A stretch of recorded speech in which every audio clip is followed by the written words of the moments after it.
catecismo de Martín Lutero les sonará esta frase que se repite en la explicación de cada uno de los mandamientos. Debemos temer y amar a Dios y por lo tanto cada uno de los mandamientos sigue con una explicación diferente, pero cada uno de ellos comienza con esa frase y 10 veces en el catecismo encontramos esta frase. 10 veces en el catecismo encontramos con insistencia este llamado de temer y de amar a Dios, y por sobre todas las cosas temer y amar a Dios. Muchas veces nos confundimos acerca de qué es temer y de qué es amar. Y más nos confundimos cuando hablamos de temer a Dios y de amar a Dios. Por eso hoy me voy a tomar el tiempo de repasar un poquito y de tratar de que entendamos qué es realmente temer a Dios y qué es amar a Dios. ¿Por qué hay que temer y amar a Dios? ¿Y cómo se hace esto de temer y amar a Dios? Debemos temer a Dios porque Dios dice que le tenemos que temer. Él nos llama a temerle.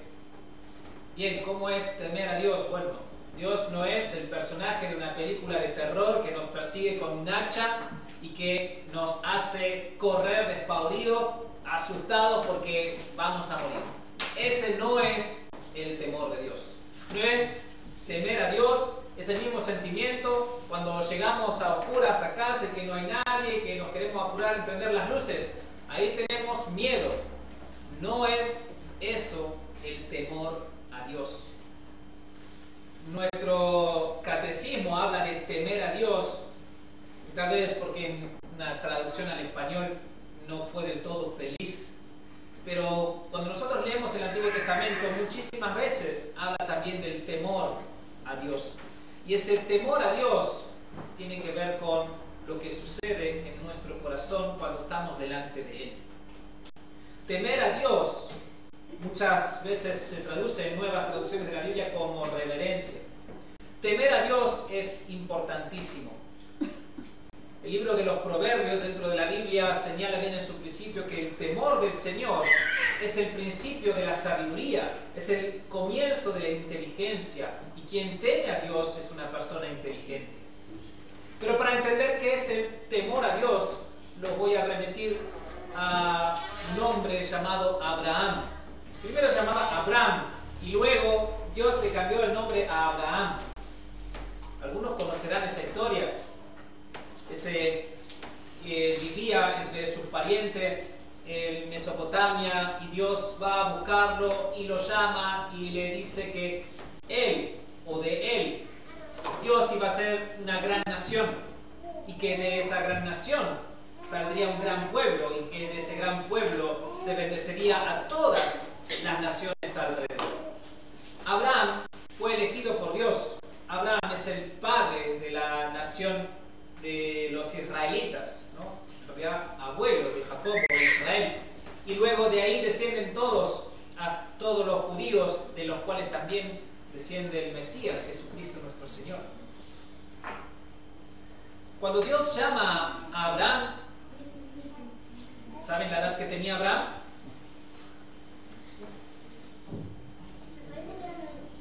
Bueno, estaba por ahí, era muy grande, ¿no? Pero tenía 99 años, ¿no? Dios llama a Abraham y a esa persona experimentada, grande, sabia, reconocida. El Señor le dice: anda sin tacha delante de mí.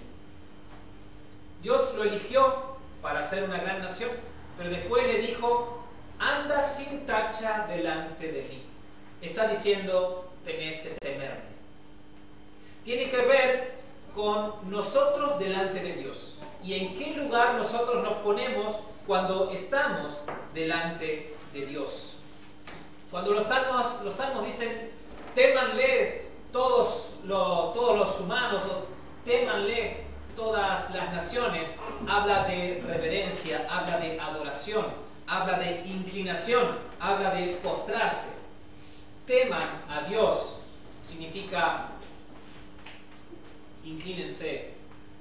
abandónense delante de Él.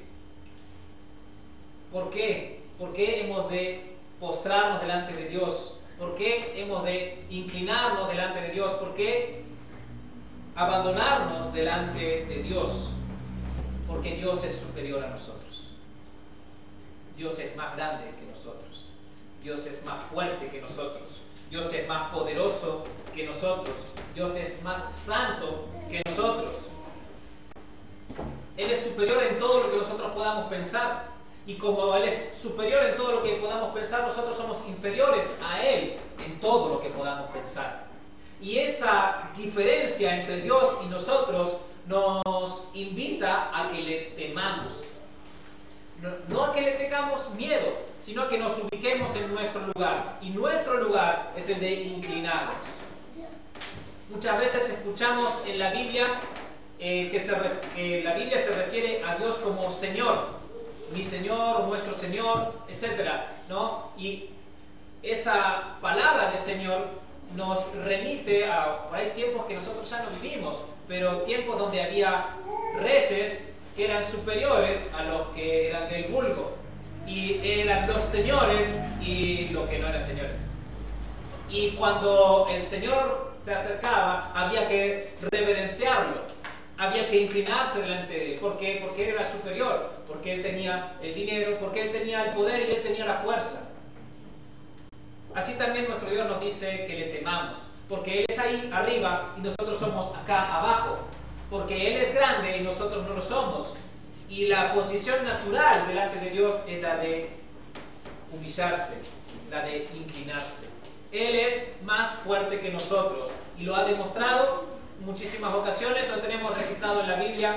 Dice el credo de los apóstoles que hemos confesado hoy en su primer artículo, que nuestro Dios Padre es todopoderoso, creador del cielo y de la tierra. A ver, ¿quién de ustedes puede crear un grano de arena? ¿Quién de ustedes puede crear un resfrío? ¿Quién de ustedes puede crear algo de lo suyo? O de la nada. Bien, entonces Él es más que nosotros. Por eso le tememos, porque de Él proceden todas las cosas y nosotros somos los que recibimos todas las cosas. Él es superior en santidad. Nosotros ni siquiera es que somos inferiores en santidad, es que nosotros la santidad por nosotros mismos no la tenemos. Cuando hablamos de santidad, hablamos de lo que no tiene pecado. Dios está allá arriba, muy superior a nosotros, porque Él no tiene pecado. Sabe lo que es el pecado, conoce, pero nunca pecó. Y nosotros somos inferiores, porque somos los desobedientes. Cuando un niño es llamado por su padre para ser regañado porque se portó mal, el niño teme a su padre. Pero no que le tiene miedo porque le va a dar una paliza. No, simplemente porque reconoce que esa es la autoridad y ahora él va a tener razón y yo no. Él es santo y nosotros no somos santos. Por eso cuando nos presentamos delante de Dios y pensamos estar en su presencia, nuestro lugar es el de abajo, es el de temerle. Él es mucho más inteligente que nosotros. Dios es la sabiduría misma. Él sabe cómo son las cosas. Él sabe todo lo que nosotros todavía no sabemos. Él ya sabía todo lo que descubrieron los científicos acerca de esta creación, porque Él lo creó. Y Él creó todas esas leyes de la naturaleza que hacen que las cosas existen y que los científicos descubren en sus estudios. Pero Él sabe mucho más allá, porque Él conoce lo más profundo de nuestros corazones, conoce las intenciones y conoce el futuro también. Él es sabio en gran manera y conoce los mejores caminos para cada uno de sus hijos. Nosotros tantas veces nos confundimos, tantas veces pensamos que vamos a hacer lo correcto, tantas veces pensamos que no nos vamos a equivocar, pero nos falta sabiduría, nos falta entendimiento. Por eso cuando vamos delante de Dios, no somos los que debemos decir cómo son las cosas. No somos quienes deben decir cuáles son las reglas. Nuestro lugar es el de abajo. Nuestro lugar delante de la sabiduría de Dios es la de temerle. Temerle porque Él es grande. Temerle porque Él es poderoso. ¿Cómo se teme a Dios? Humillándonos ante Él. Cuando vamos a hablarle, cuando queremos orar, cuando queremos queremos dirigirnos a Dios, debemos humillarnos a nosotros mismos. ¿Cuántas veces exigimos a Dios? ¿Cuántas veces regañamos y reclamamos a Dios por las cosas que nos suceden? Queremos que Dios nos tema a nosotros. Queremos que Dios se arrodille ante nuestro entender, ante nuestra voluntad. Y eso no está bien. El que teme a Dios ruega y no exige. Apela a la misericordia. El que teme a Dios acepta lo que le sucede en su vida sin reclamarle, porque sabe que es mayor en sabiduría y que Él nos estará dirigiendo a donde Él quiere llevarnos. El que teme a Dios siempre quiere que se haga su voluntad y no la nuestra. El que teme a Dios busca conocer esa voluntad. Entonces, quien no busca conocer esa voluntad, aquel que no quiere que se haga la voluntad de Dios sino la suya propia, aquel que vive reclamando, exigiéndole a Dios, pues no es una persona que teme a Dios. Y si es una persona que no teme a Dios, es una persona que no va a ser escuchada por Dios, no va a ser atendida por Dios, no va a ser bendecida por Dios. Y presentando a Dios de esta forma, se hace difícil pensar en esta otra parte de que hay que amar a Dios. Hay que temerlo porque Él es grande, porque Él es poderoso, porque Él es superior. Y temer a Dios es sentirme inferior. Temer a Dios es humillarme. Y a ninguno de nosotros nos gusta eso. Ninguno de nosotros nos gusta sentirnos inferiores. A ninguno de nosotros nos gusta que nos rebajen. Algunos sí. A mí no. Pero bueno, a veces tiene que suceder. Porque es el camino de la humillación y de la humildad. Pero si Dios actúa así conmigo, pues yo no lo amo. Ese Dios que es aplastante, este Dios que es juez, este Dios que me está condenando todo el tiempo, no lo amo. No puedo amar, no me sale amar. Pero sin embargo el catecismo dice que tengo que temer y amarlo. ¿Por qué entonces tengo que amar a Dios? Bueno, porque Dios no es solo eso. Porque Dios es aquel que era superior, mucho más inteligente, aquel que vivía fuera de todo pecado, aquel que es santo, aquel que es rey, aquel que es juez, pero sin embargo es aquel que descendió. Y es aquel que decide conquistarnos para que lo amemos. No viene a exigirnos que lo amemos. No viene a forzarnos a que lo amemos, sino que viene a enamorarnos. Viene a conquistar nuestra vida, a conquistar nuestro corazón. Tenemos en el segundo artículo del Credo de los Apóstoles que hemos confesado muchas cosas acerca de Jesús, ¿no? Creo en Jesucristo, su único Hijo, nuestro Señor, que fue concebido por obra del Espíritu Santo, nació de la Virgen María, padeció bajo el poder de Poncio Pilato, fue crucificado, muerto y sepultado, bueno, etcétera, etcétera. Lo saben. Dios me conquista, porque siendo superior, siendo más que yo, siendo el creador, siendo el sabio, siendo el rey, se rebaja. Se hace humano. Viene en unos 7 días, es Nochebuena, y en 7 días vas a recordar que Dios Todopoderoso, creador del cielo y de la tierra y de todo lo que existe, se rebajó a ser humano. ¿Para qué? Para conquistarte, para que seas suyo. Este Dios me conquista porque por más inalcanzable que sea, se pone a mi lado, se acerca a mí y viene a mí para que yo esté con Él. No viene acá a la tierra para estar lejos de los humanos, para mirarlos desde lejos o desde arriba, estar apartado para que nadie lo toque. No, lean los evangelios y van a ver a Jesús mezclándose con todo el mundo, y hasta lo criticaban porque iba con las prostitutas, porque iba con los pecadores, porque iba con los enfermos, porque iba con los que nadie quería. Era el inalcanzable. inalcanzable, pero se hizo cercano a todos. Y por eso nos conquista, porque no vino para condenar, no vino para señalar con el dedo, no vino a tirar la primera piedra a los pecadores, sino que vino a perdonar, vino a pasar por alto todas nuestras ofensas con nuestro Dios. ¿Para qué? Para conquistarnos, para que lo querramos, para que lo amemos. Vino y por más que fue menospreciado, y por más que no lo quisieron, y por más que lo rechazaron, y por más que gritaron, crucifícale, crucifícale, por más que yo también lo menosprecié, por más que muchas veces no lo escuché, por más que muchas veces lo aparté de mi vida, Él entregó la suya por mí. Él cayó cuando lo acusaron falsamente, mintiendo, no dijo palabra, no se defendió.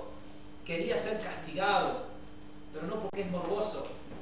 Quería ser castigado porque él sabía que en ese castigo estaba pagando mi castigo. ¿Para qué? Para conquistarme, para que yo sea suyo. Él entrega su vida en aquella cruz del Calvario por alguien que no lo merece, por esos dos crucificados a su lado, por aquellos que lo golpearon, por aquellos que le quitaron sus vestimentas. Le rogó: Padre, perdónalos porque no saben lo que hacen, para conquistarme, para que yo sea suyo, porque yo tampoco merezco nada de su parte. Pero sin embargo, Él dice que esa muerte en la cruz del Calvario es por mí, es por mis pecados, es para mi liberación, para mi rescate, para que yo no me vaya a ese infierno al cual voy seguro si no hay perdón. No merezco nada de su parte, pero me rescata, me compra y me da vida. Lo hace para conquistarme. Si bien tengo que temerle, porque Él es allá arriba, porque Él es el que manda y yo soy el que tiene que obedecer, yo sé que Él me ama. Él me ama y dio su vida por mí, para que ya no le obedezca por temor, sino que le obedezca por amor. Debemos temer a Dios y debemos amar a Dios. Debemos obedecerle, por supuesto, pero debemos también acercarnos a Él, vivir con Él, alabarlo con nuestros labios, escuchar su voz, estar atento a lo que nos quiere decir. Acá está lo que nos quiere decir. Está escrito lo que nos quiere decir. Acá Él nos cuenta cómo nos conquistó, cómo nos salvó, para que nosotros, conquistados, le amemos y le sirvamos. Amamos a Dios cuando, reconociendo en gratitud esta ofrenda de Jesús de sí mismo, ayudamos a nuestro prójimo. Hacemos algo por lo que está a nuestro alrededor. Dejamos el egoísmo, dejamos la soberbia, dejamos el orgullo de lado y nos damos por los demás. ¿Por qué? Porque Jesús fue a una cruz por mí. Porque Él pagó el precio de mi debilidad, de mi fracaso, de mi pecado, de mi maldición. Sacrifico de mi tiempo, sacrifico de mis bienes. ¿Por qué? Porque Él me conquistó, porque Él me hizo suyo, porque Él me dio lo que era inalcanzable, porque Él me está llevando a un lugar mejor, donde todo lo que acá yo sacrifique, allá lo voy a tener por millones, multiplicado. Y estas cosas que no voy a necesitar, Él me las dará, porque Él es misericordioso. Amo a Dios cuando consagro mi vida a Él. Amo a Dios cuando entrego mi corazón a Él. Amo a Dios cuando me aparto del pecado y estoy dispuesto a seguir sus mandamientos. Amo a Dios cuando pongo mi vida a su disposición. Temer y amar a Dios lo es todo. Por eso el catecismo insiste con eso. Porque en el temer y amar a Dios está el secreto. Y después de temer y amar a Dios viene todo lo otro, ¿no? Y del temer, amar a Dios y por lo tanto, bueno, confiar en Él también sobre todas las cosas. Utilizar bien su nombre, orar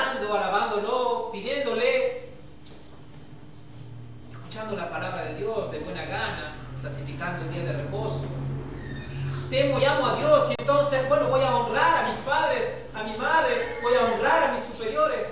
Temo y amo a Dios y voy a ser de utilidad a las personas que están a mi alrededor. Temo y amo a Dios y entonces voy a tratar de mantenerme puro y de no seguir las tentaciones y el pecado.